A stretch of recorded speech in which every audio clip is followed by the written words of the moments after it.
ঘুম থেকে উঠে স্নান-টান কমপ্লিট করে রেডি হয়ে চলে গেলাম ইন্টার্নশিপের উদ্দেশ্যে। 9:30টার সময় বেরিয়েছিলাম বাড়ি থেকে ইন্টার্নশিপে যাওয়ার জন্য। তো এখানে দেখতেই পাচ্ছেন ১ম এ বাড়ির সামনে থেকে একটা গাড়িতে উঠে গেলাম। সেখান থেকে আমাকে যেতে হবে ধর্মনগর। আর ধর্মনগর থেকে যেতে হবে আমাকে কাঞ্চনপুর। তো আমার ২-৩ বার না ৪ বার আমার গাড়ি চেঞ্জ করতে হবে। কিছু করার নেই, আমাদের ইন্টার্নশিপটা অনেকটাই দূরে পড়েছে, তো যেতে তো হবেই। আর এখানে মন্দিরটা তো নতুন উদ্বোধন হয়েছে, আপনারা জানেনই। এখানে আমার একবারও যাওয়া হয়নি, তবে একবার যাবো, আমার অনেক ইচ্ছে। আর অনেকটাই ভয় পাচ্ছিলাম যেহেতু বৃষ্টির অনেকটা ঘুর করেছিল, আপনারা ভিউ দেখে বুঝতেই পারছেন। আর অর্ধেক পথে বৃষ্টিও চলে আসে, কিন্তু বেশি বৃষ্টি দেয়নি, আবার থেমেও গেছে। আর অর্ধেক পথ থেকে আবার বান্ধবীকেও উঠিয়ে নিই গাড়িতে। তো এখানে দেখতেই পারছেন ফাইনালি আমরা ইন্টার্নশিপে পৌঁছে গেছিলাম।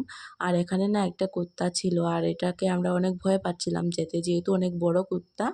যাই হোক, এখন ইন্টার্নশিপে গিয়ে আমরা কাজ-টাজ কমপ্লিট করে এখন আবার বেরিয়ে যাব। আবার দিকেও সামনে বসে রয়েছে। আর আমরা তো অনেকটাই ভয় পাচ্ছিলাম যেহেতু আমরা দেখে অভ্যস্ত না। অবশ্য কিছু করবে না, তবুও একটা মনের মধ্যে ভয় ছিল। তো যাই হোক, এখন আমাদের ইন্টার্নশিপও কমপ্লিট হয়ে গেছে। এখন আমরা গাড়ি করে বাড়ি ফেরার পালা। তারপর বেরিয়ে গাড়িতে উঠে গেলাম। গাড়িতে উঠে আবার চলে আসলাম ধর্মনগর। তো সেখানে এসে প্রচণ্ড রৌদ্র, দেখতেই পাচ্ছিলেন সকালবেলা বৃষ্টির ভাব ছিল, আর বিকাল হতে না হতে অনেকটাই রৌদ্র হয়ে গেছে। যাই হোক, এখন বাড়িতে চলে আসলাম, অনেক টায়ার্ড আমি। আজকে ভিডিওটা এই পর্যন্তই, টাটা।